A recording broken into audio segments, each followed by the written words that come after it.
हमारा 4th chapter complete हो गया था हिंदी फर्स्ट में। आज हम 5 चैप्टर पढ़ेंगे। चैप्टर का नाम है खितीन बाबू।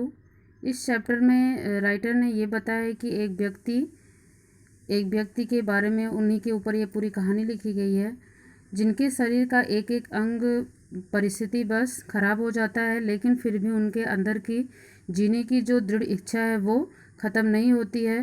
तो वही दृढ़ इच्छा के शक्ति होती है इंसान के अंदर, जिस शक्ति की वजह से इंसान ज़िंदा रहता है। वो उसी चीज़ को बताने के लिए राइटर ने इस चैप्टर में हमें ये जानकारी दी है।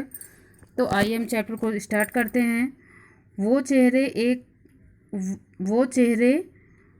एक चेहरा, खितीन बाबू का चेहरा न सुंदर था न असाधारण, न वह बड़े आदमी ही थे, साधारण पढ़े लिखे साधारण क्लर्क।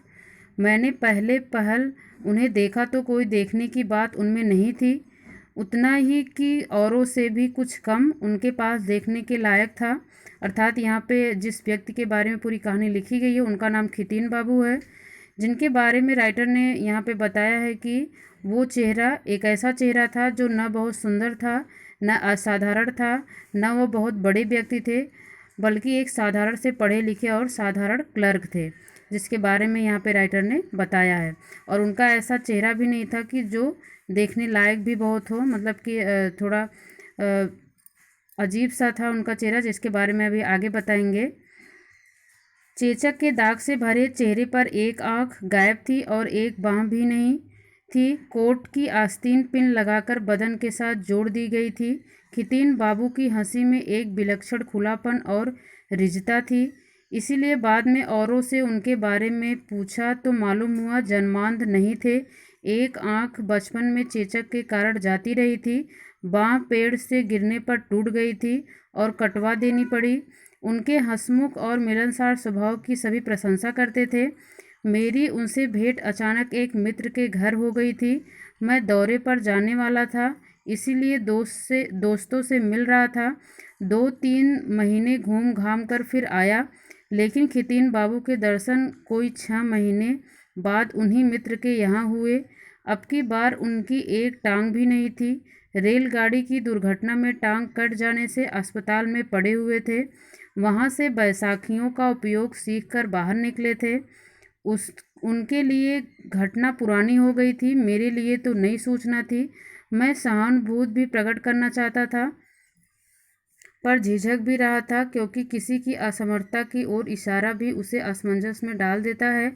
उन्होंने स्वयं हाथ बढ़ाकर पुकारा, आइए आइए, आपको अपने नए आविष्कार की बात बतानी है।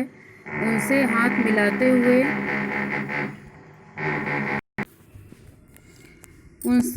मिलाते हुए समझ में आया कि एक अवयव के चले जाने से दूसरे की शक्ति दुगनी हो जाती है। अवयव का मतलब यहाँ पे एक अंग के चले जाने से दुगनी हो जाती है। वैसे जोर की पकड़ जीवन में एकाध बार ही किसी हाथ से पाई होगी।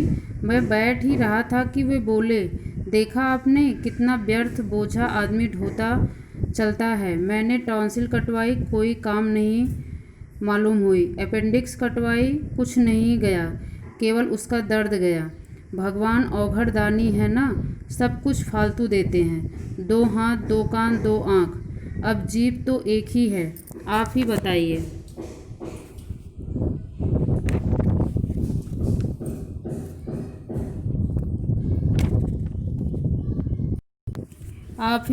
आपको कभी स्वाद लेने के साधन की कमी मालूम हुई?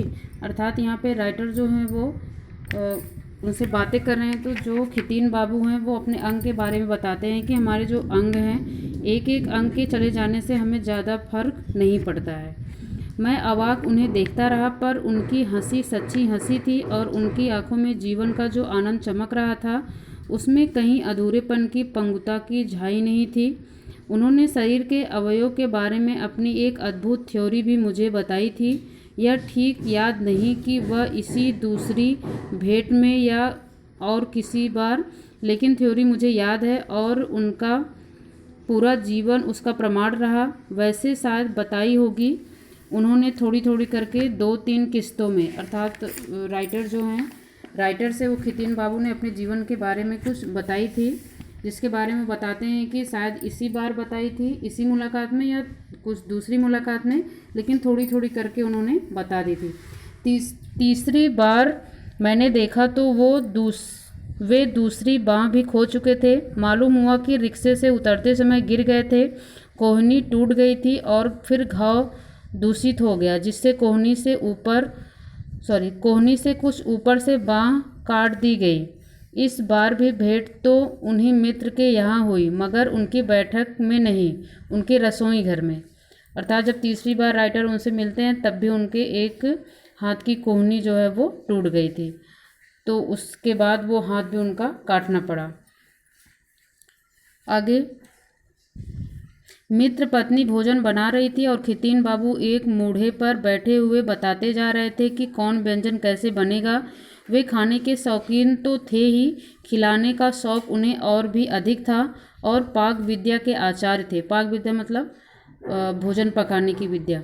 मेरे मित्र ने उनकी दावत की थी। दावत का उपलक्ष्य बताया नहीं गया था, लेकिन था यही कि खितीन दा बच गए और अस्पताल से लौट आए, क्योंकि इस बार कई दिनों तक उनकी स्थिति संकटापन्न रही थी, अर्थात संकट में था कि उनकी तबीयत कुछ ज़्यादा ही खराब थी। खितीन दा भी इस बात को समझ गए थे, तभी उन्होंने कहा था, दावत रही और तुम्हारे यहाँ ही रही, पर दूंगा मैं और सब कुछ मैं ही बताऊंगा। अर्थात जो खितीन बाबू थे वो उनके जो मित्र थे जिनके यहाँ वो मिलते थे खितीन बाबू से, वो उनके ही यहाँ उन्होंने खुद दावत दी थी कि मैं ही दावत दूंगा, मेरी तरफ से रहेगी।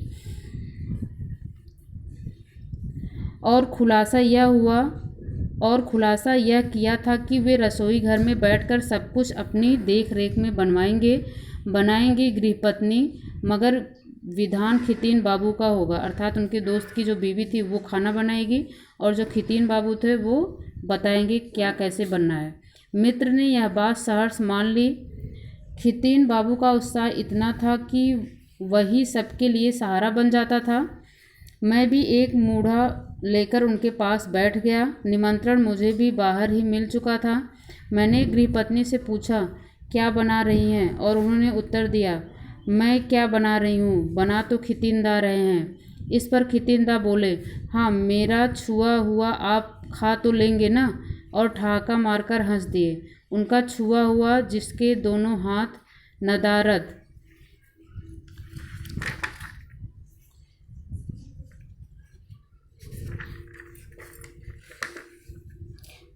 का मतलब यहाँ पे होता है गायब हो जाना।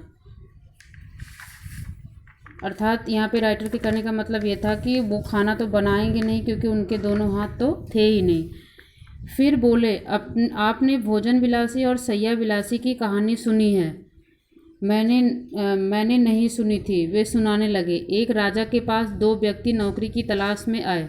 पूछने पर एक ने कहा, मैं भोजन विलासी हूँ, यानी राजा जो भोजन करेंगे उससे पहले चक्कर बताएगा कि भोजन राजा के योग्य है या नहीं। जांच के लिए उसी दिन का भोजन लाया गया। थाली आते न आते भोजन विलासी ने चिल्लाकर कहा, ऊ, ये ले जाओ, इसमें मुर्दे की बू आती है। बहुत खोज करने पर मालूम हुआ जिस खेत के धान से राजा के लिए चावल आए थे उसके किनारे मेड़ पर एक मरा हुआ पक्षी टंगा था। भोजन विलासी को नौकरी मिल गई। सैया विलासी ने बताया कि वह राजा के बिछौने की परीक्षा करेगा। उसे शयन कक्ष में ले जाया गया। मखमली गद्दे पर वह जरा बैठा ही था कि कमर पकड़कर चीखता हुआ उठ गया, अरे मेरी कमर में बल पड़ गया। तो यहाँ पे जो खितीन दा थे वे राइटर को एक कहानी बताते हैं। अर्थात वो अपने बारे में, जैसे वो जो खितीन दा थे वो उनके पास मतलब एक एक अंग की कमी थी, लेकिन खाने के बहुत शौकीन थे। तो उसी प्रकार वो बताते हैं कि आपने ऐसे ही एक व्यक्ति की कहानी सुनी है जो भोजन विलासी था और सैया विलासी। अर्थात उसको बहुत परख थी कि भोजन में क्या कमी है और बिस्तरे में क्या कमी है। तो जो राजा के यहाँ उसको नौकरी के लिए गया हुआ था और वहाँ पे राजा उसकी परीक्षा लेते हैं। तो उसी की कहानी थी जिसको हम कल वाले वीडियो में पढ़ेंगे। आज के लिए इतना ही। धन्यवाद।